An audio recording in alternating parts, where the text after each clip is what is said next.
Ոյ, շատ մարդ չտեսավ, չէ՞ որ մեր խանութ ես մտնում ամոթաբանը, արի։ Աղջի դու տենց 10 հազարներով էդ իշկալ ես փող հավաքել, արդեն քո սեփական սալոնն ես բացում, չնայած մի հատ կրոպտի մեկին բռնեցրել ես, չէ։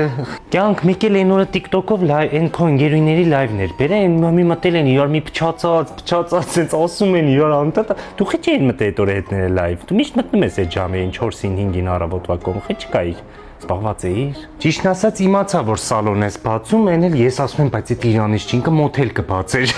Մոթել, չգիտեմ, բարդել, ինչ-որ տենց նմանատիպ բան էլ իրան սազական, այն էլ չէ, սալոն ես բացում։ Նայ, ճիշտն ասած հիմա ակցիա ունենք, որ այս գելերից քանակ կա, այդ քանակով առնում ես, հետո sense լիքը նվերներ ենք տալիս, էլի։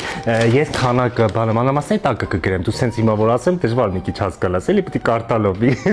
մի խոսքով քանակը կգրեմ ես։ Ու մեկ էլ սալոնի վարսավիրականի մասով մազի ներկերի վրով էլի մենք այդպես քանակ կա x առնում ես, այսինքն հետո լիքը տարբեր նվերներ տալիս ենք, էլի։ Խոսքով կյանքը սալոնիդ համար ամեն ինչ տեղ կգտնես։ Մի հատ ես մենակ տնօրինությանը հարցնեմ, էլի, տենամ եթե կարանք այս շամպունները որ վերցրեցիր, հետո տենամ նամուս կարանք տանք, թե չէ։ Կյանք չէ, չենք կարա տանք, նամուս չունեցար, ափսոս։ Ազիզ մեկ էլ մարդ ես, եթե փողերդ քչություն անի, իմացի ստեղ շարժը շատ է, կարաս հանգիստ կաստեկային, ստեղ ես մեգամոլի ես կողքի մուտքից ահագին տղամարդ դուրս գալիս, չգիտեմ, ես Mercedes-ի խանութն է, էլի ահագին մարդ ես դուրս է, տղամարդիկ անցնում դառնում են, ոնց